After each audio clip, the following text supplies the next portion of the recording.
A wealthy teenage boy secretly follows a quiet, struggling classmate and discovers him building a life-changing invention out of trash behind his apartment building. What happens next doesn't just change one child's future.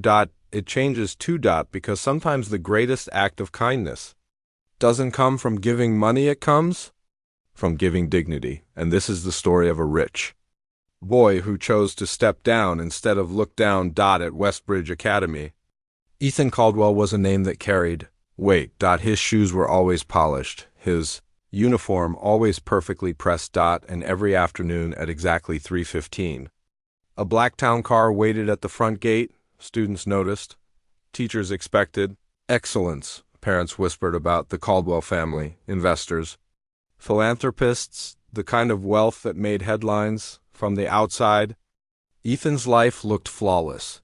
But if you had followed him home, past the iron gates, through the marble hallway into the quiet, echoing dining room where meals were served by staff, you might have noticed something else. Silence. His father was often traveling, his mother managed charities, and galas conversations were scheduled between meetings. Ethan had everything money could buy, but nothing that made him feel earned. At 16, he carried a quiet discomfort, the kind you can't explain to people who think you're lucky. He hadn't worked for his future. It was prepackaged, and somewhere deep inside, that made him feel small, a few streets away, just beyond the polished lawns and security cameras, lived Daniel Reyes. Morning started at 5:30 a.m. not because he wanted to wake up early, but because the bus route required 2 transfers, and if he missed the first one, he'd be late. He moved quietly through their small apartment so he wouldn't wake his younger sister, Sophia. Their mother had returned from her diner shift at 2 a.m. The kitchen light flickered, the fridge hummed unevenly. Daniel poured cereal into 2 bowls, one fuller than the other. When Sophia shuffled in, rubbing her eyes, she frowned. Why do you always eat less? Daniel shrugged. I'm not that hungry. She never argued. She just believed him. At school, Daniel kept his head down, not because he lacked intelligence.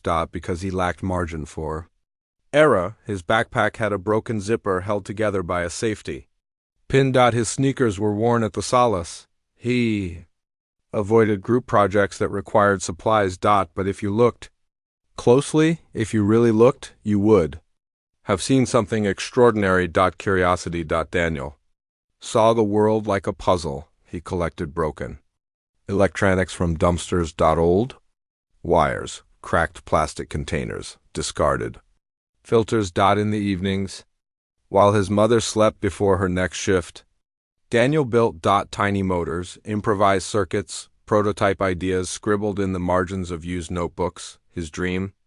To become an engineer, not for prestige. Not for money, but because he hated seeing problems with no solutions. Water that wasn't clean, homes that weren't efficient, machines that were too expensive for families like his. He believed technology shouldn't belong only to people who could afford it, but dreams cost money. And money was something Daniel didn't have. The moment everything shifted happened on an ordinary Tuesday afternoon. The school library buzzed softly, pages turning, keyboards tapping.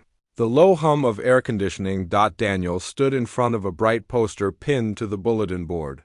Westbridge State Science Competition winner receives scholarship and mentorship grant. His heart pounded. He had an idea, a low-cost water filtration system using layered recycled materials. Simple. Affordable. Scalable. He'd been working on it quietly for months. He stepped closer to read the details. And then he saw a registration fee. $75. To some students, that was 2 lunches out. To Daniel, it was groceries, bus fare. Electricity. His eyes dimmed. The flicker of possibility slowly folded inward. He stepped back, and that's when Ethan noticed him. Not because Daniel was loud. Not because anyone mocked him, but because Ethan recognized that look. It was the look of wanting something deeply. And already preparing yourself to let it go. Ethan watched Daniel walk away from the poster. Something about that quiet retreat unsettled him. He didn't understand it fully, but it stayed with him all evening. At dinner, while his parents discussed foundation donations and tax planning, Ethan stared at his untouched plate. His father mentioned sponsoring another robotics program overseas. Ethan thought about the boy in the library. About $75, about the difference between access and potential. That night, he made a decision that surprised even himself. He wouldn't ask his father to donate. He wouldn't anonymously cover a fee. He wouldn't solve this with a wire transfer. He wanted to understand. So the next morning, he told the driver he'd walk. He wore an old hoodie instead of his blazer, and for the first time in his life, Ethan Caldwell chose to step out of the world built for him and into someone else's. Before we continue with this incredible journey, I spent countless hours researching and crafting this story to bring you something truly meaningful. If stories like this touch your heart and you want to see more acts of kindness that restore faith in humanity, please subscribe and hit the notification bell. It truly means the world and helps these important stories reach others who need to hear them. Now, let's see what happens next. Have you ever witnessed an act of kindness that completely changed your perspective? Share your story in the comments below. I'd love to read it. The first morning Ethan walked to school, he noticed things he'd never seen before: the cracked sidewalks, the small grocery store with bars on the windows, the way the air felt different outside the bubble of his neighborhood. He adjusted the hood over his head and kept walking. At school, people barely recognized him without the blazer and polished shoes, which was exactly what he wanted. During lunch, instead of sitting at the long polished table where business connections were casually formed over salad trays, Ethan carried his food to the far end of the cafeteria. Daniel was there. Alone. Notebook open, sketching something. Not doodling. Engineering. Ethan slowed down. On the page was a layered cross-section drawing, arrows pointing to sections, labeled charcoal, sand, micromesh. Tiny notes written in tight handwriting. Daniel's brow furrowed as he adjusted a calculation. Ethan stood there for a second, too. Long. Daniel looked up. Their eyes met. There was no warmth, no hostility either. Just guarded neutrality. Is that seat taken? Ethan asked casually. Daniel glanced around the nearly empty table. No. Ethan sat. Up close, he noticed details he hadn't before. The safety pin on the backpack, the carefully sharpened pencil worn down to half its length, the hands slightly rough, ink-stained. You into engineering? Ethan nodded toward the notebook. Daniel hesitated. People didn't usually ask that. Yeah, he said finally. I like building things. Like what? Daniel almost closed the notebook. Then something shifted. Maybe it was the tone in Ethan's voice. Not mocking, not performative. Genuine. It's a water filtration system, Daniel said quietly. Low cost. You can build it with mostly recycled materials. Ethan blinked. You built that? It's still a prototype. Ethan leaned in, studying the drawing. This is actually really smart. Daniel shrugged. It's basic. No, Ethan said firmly. It's not. That word hung there. Not for someone like Daniel. Encouragement wasn't something he trusted easily. You're entering the competition? Ethan asked. Daniel's expression dimmed for just a second. Probably not. Why? Daniel flipped the page. It's fine. Ethan understood. He didn't push, but something inside him tightened. Later that afternoon, Ethan did something small. He didn't transfer. Money he didn't speak to.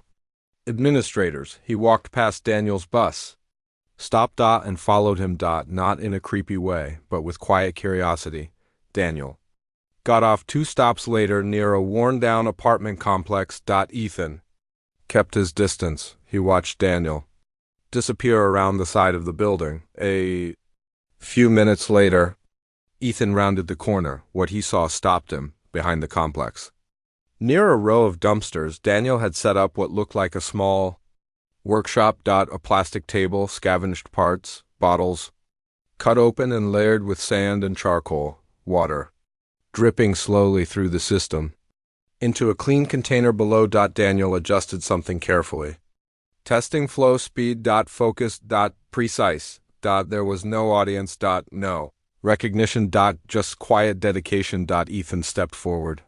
That's incredible. Daniel jumped slightly, startled. Oh, I didn't hear you. Sorry, Ethan said quickly. I didn't mean to sneak up on you. Daniel looked embarrassed. It's just junk. No, Ethan said again. It's not. Daniel studied him. Why do you care? The question wasn't rude. It was protective. Ethan paused. Because he didn't fully know the answer yet. I guess, he said slowly. I've had access to a lot of things, but I've never had to build anything from scratch. Watching you, it's different. Daniel blinked. Different. No one had ever described him that way. Ethan crouched beside the makeshift system. How much would it cost to improve it? Daniel hesitated. Depends. Ballpark. Maybe $50? For proper mesh filters. Ethan swallowed. $50. The number felt embarrassingly small in his world. But here, it was a wall. Instead of offering money, Ethan said something unexpected. What if we enter the competition together? Daniel frowned. You build stuff? Not really, Ethan admitted. But I could learn, Daniel almost laughed. You'd want to? Yeah, Daniel looked at the filtration system. Then at Ethan. Why? Ethan met his eyes. Because it deserves to be. Seeing. The words were simple, but sincere. Daniel studied him. Carefully, you're serious. There was a long pause. Then Daniel nodded. Once. Okay. It wasn't dramatic. No music. Swelling. No handshake. Just two teenagers standing behind an apartment building, deciding to take a risk. Over the next week, Ethan kept showing up. He brought snacks sometimes, casually, never making a big deal of it when Daniel tried to refuse. Ethan would shrug. My mom buys too much. It'll go bad. Daniel eventually stopped arguing. They worked side by side. Ethan learned quickly. Daniel explained flow rates and material density like a teacher who'd never been given a classroom. And slowly, trust formed, not because Ethan gave money, but because he gave time. One evening, as the sun dipped low, Daniel asked quietly, Why don't you hang out with the other guys? Ethan smiled faintly. Why don't you? Daniel considered that fair. They both laughed. It was the first time Daniel had laughed that freely in weeks.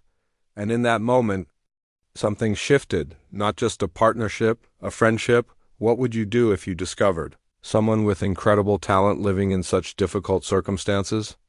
Would you step in? Would you hesitate? Let me know your thoughts below. I read every comment. What started as curiosity slowly became routine. Every afternoon, Ethan walked. No driver. No polished image. No entourage. Just a backpack and determination. At first, Daniel kept conversations strictly technical. Flow rate.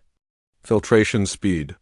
Material durability, but over time something softened. One evening, while testing a new charcoal layer, Daniel muttered, If this works, I could scale it for small communities. Ethan looked up. You've thought that far ahead? Daniel shrugged. If water's clean, people get sick less. If they get sick less, they work more. Kids go to school? He said it like it was obvious, like solving big problems was simply logical. Ethan stared at him. At Westbridge, innovation meant profit margins and patents for Daniel. It meant survival. That difference changed something inside Ethan. They started refining the prototype seriously. Ethan researched free engineering webinars and shared them with Daniel. Daniel stayed up late adjusting designs. They debated ideas. You're thinking too big. Daniel would say, You're thinking too small. Ethan would counter, and somewhere between them, the design improved. At school, people began noticing. Why are you always with him? One classmate whispered to Ethan. Ethan shrugged. Why not? Rumors spread quietly. Daniel heard them too. He pretended not to care, but one afternoon he snapped. You don't have to hang around me, Ethan blinked. What? They think it's a joke? Like you're doing some social experiment. The word hung there, experiment. Ethan felt the sting of it. I'm not. Daniel looked at him carefully. Then why? This time Ethan didn't hesitate. Because I'm tired of living in a world where everything is handed to me. You build something out of nothing. I respect that. Daniel studied his face, searching for sarcasm. He didn't find any. That night, for the first time, Daniel told Ethan about his father, about how he'd left when Sophia was 3, about how his mom never complained, even when she was exhausted. I just don't want her working double shifts forever, Daniel said quietly. Ethan nodded, and understood something deeper.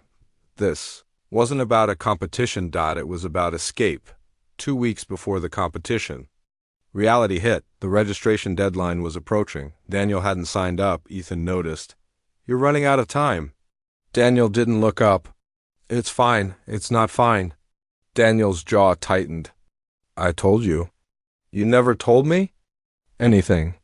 Silence. Then finally, it's $75. There it was, out loud. Ethan exhaled. Slowly, I'll cover it. No, the word came sharp. Daniel stood up. I don't need charity. It's not charity. It is if I can't pay you back. Ethan froze. He realized something important in that moment for Daniel. Dignity mattered more than opportunity. So Ethan did something different. Then don't let me, he said calmly. Daniel frowned. We'll find another way. That night, Ethan went home and sat at the massive oak desk in his room.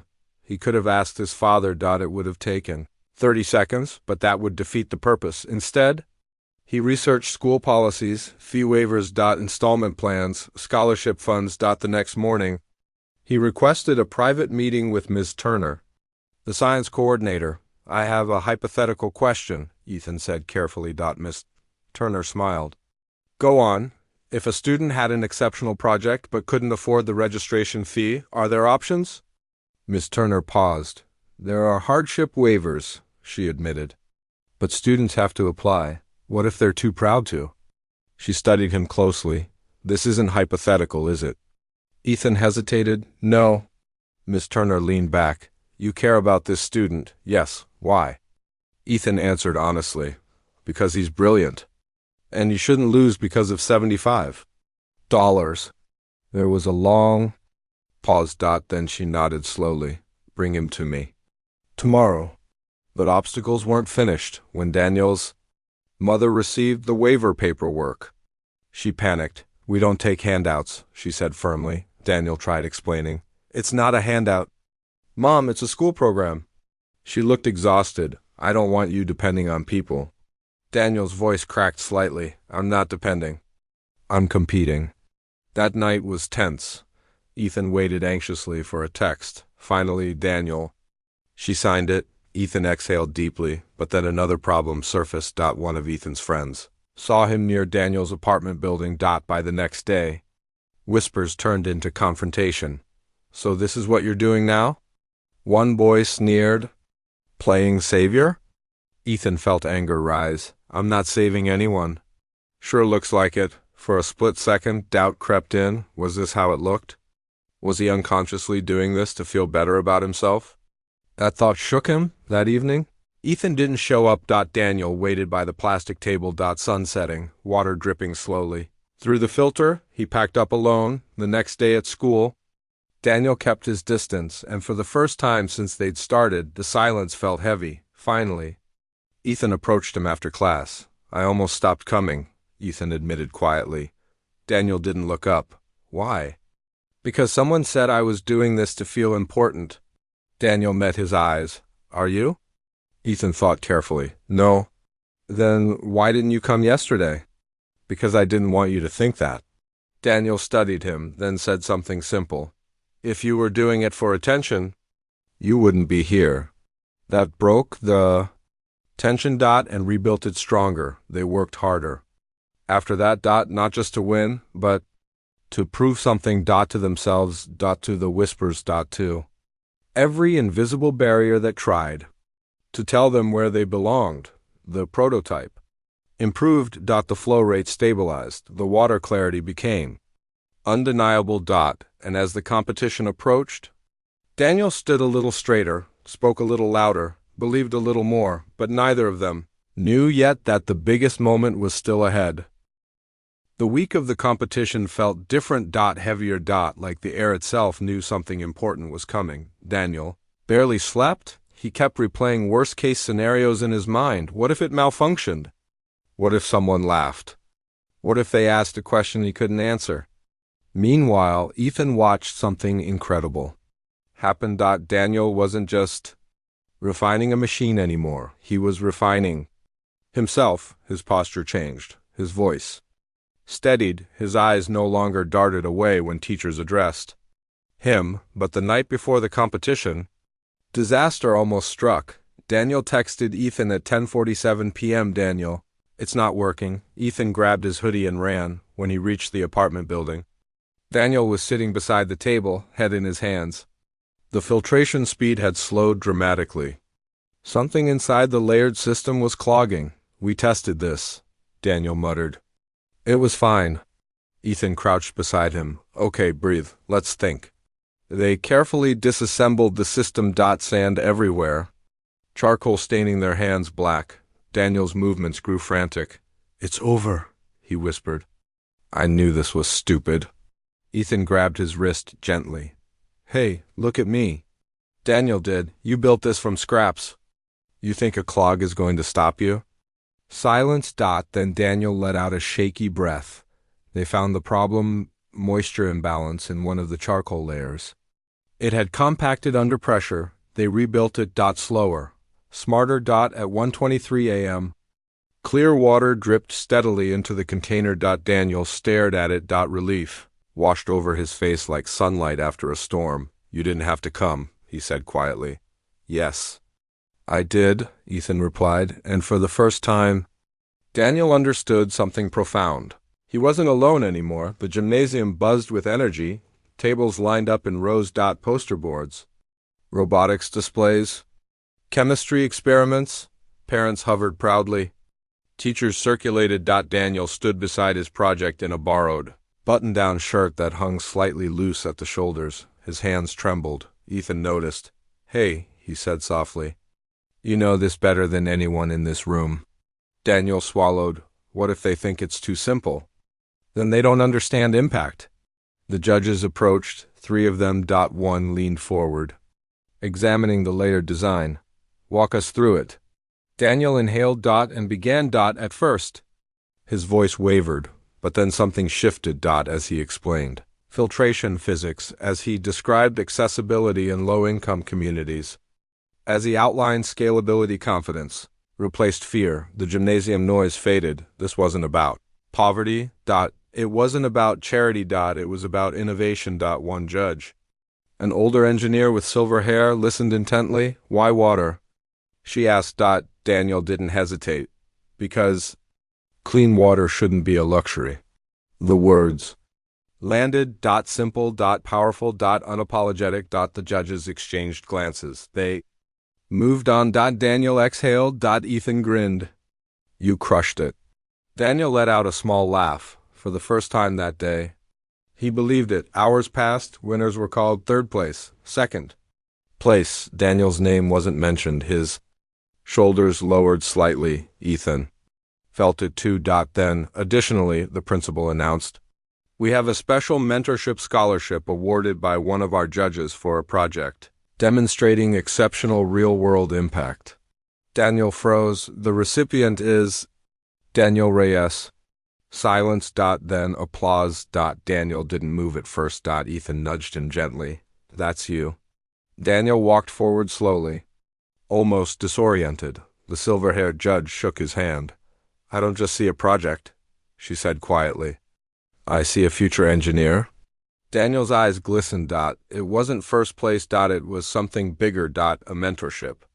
Access. Guidance. Opportunity. Not handed to him. Earned. At the ceremony. The gym emptied slowly. Daniel found Ethan sitting beneath the bleachers. Quiet. Reflective. You knew? Daniel said softly. Knew what? That I could do this? Ethan hesitated. There's something I should tell you. Daniel raised an eyebrow. Ethan took a breath. My last name isn't just Caldwell. Daniel frowned slightly. My family, we fund half the programs at this school. The words hung in the air. Daniel processed. You're rich, he said flatly. Ethan nodded. Double quotes, very. Silence stretched. Daniel looked away, not angry. Not impressed. Just recalibrating. You could have just paid for everything, Daniel said. Finally, I didn't want to. Why? Ethan answered honestly. Because I didn't want to change your outcome. I wanted you to. Daniel absorbed that. You walked here every day. Yes. You ate cafeteria food? Yes. Daniel let out a small, incredulous laugh. You're insane. Probably. Another pause. Then Daniel said something. That would stay with Ethan forever. You didn't step down because you had to. No. You stepped down because you wanted to? Ethan nodded. And in that moment, Daniel understood. This wasn't about wealth. It was about choice. Years later, a small community center in the same neighborhood hosted a STEM workshop for underprivileged kids. At the front of the room stood Daniel Reyes, confident, grounded, focused. Now a scholarship engineering student. He held up a simple water filtration model. Talent doesn't care where you're from, he told the room. Access does. In the back, Ethan watched quietly. No spotlight. No introduction. Just pride. After the session, a young boy approached Daniel shyly. I don't think I'm smart enough for this. Daniel knelt down. I used to think that too. The ripple effect had begun. The boy smiled. Hope sparked. And in that moment, the story came full circle, because years earlier, behind an apartment building, someone had looked at Daniel and said, this deserves to be seen. Now Daniel was saying it to someone else, and the cycle continued. Daniel Reyes went on to study environmental engineering on a full scholarship. Not because someone handed him success, but because someone removed the invisible barriers long enough for him to step through the door himself. The mentorship he received that day turned into internships. Internships turned into research grants. Research grants turned into patents focused on affordable water purification systems for low-income communities. But here's the part that matters most. Daniel never forgot the feeling of almost walking away from that library poster. He never forgot what $75 represented. So every year, he quietly funds competition fees for students who can't afford them. No announcements. No plaques. No speeches. Just opportunity. And Sophia? She's in college now too. She still teases Daniel about how serious he used to look while building science stuff. Behind the apartment building, their mother finally left her double shifts for the first time in years. She sleeps full nights. As for Ethan Caldwell, he didn't become famous for philanthropy. He didn't make headlines. Instead, he changed the way his family foundation operated. Less publicity, more direct access, more mentorship programs instead of just checks. He convinced his parents to create hands-on partnerships, pairing professionals with students instead of simply writing donations and privately. Ethan says that walking away from the driver that first morning changed his life more than any business deal ever could, because for the first time, he felt like he earned something. Not wealth, not status. Perspective. This story isn't really about money. It's about dignity. It's about the difference between rescuing someone and walking beside them. Ethan could have solved Daniel's problem in seconds, but that wouldn't have built confidence. It wouldn't have built trust. It wouldn't have built belief. Kindness isn't always dramatic. Sometimes it's showing up consistently. Listening. Respecting pride, protecting dignity, and believing in someone before they fully believe in themselves. We live in a world that often measures success by what we accumulate, but the real measure It's who we lift. It's the moments when we step down instead of look down. And here's the truth. You don't need wealth to change someone's life. You need awareness. You need courage. You need willingness. Somewhere near you right now, there is a Daniel, someone with talent, someone with potential, someone standing in front of a metaphorical poster, calculating what they can't afford. You might not be able to change their entire world, but you might be able to remove one obstacle. And sometimes that's enough, because one obstacle removed can create a chain reaction that lasts generations. Stories like this remind us that extraordinary kindness exists all around us. If this touched your heart, please like this video. It helps more people discover these inspiring stories. Subscribe for more true-to-life tales of human kindness that restore faith in humanity. And most importantly, look for opportunities in your own life to be someone's unexpected blessing. What act of kindness will you perform this week? Let me know in the comments below. Thank you for watching, and remember, you have the power to change someone's entire world.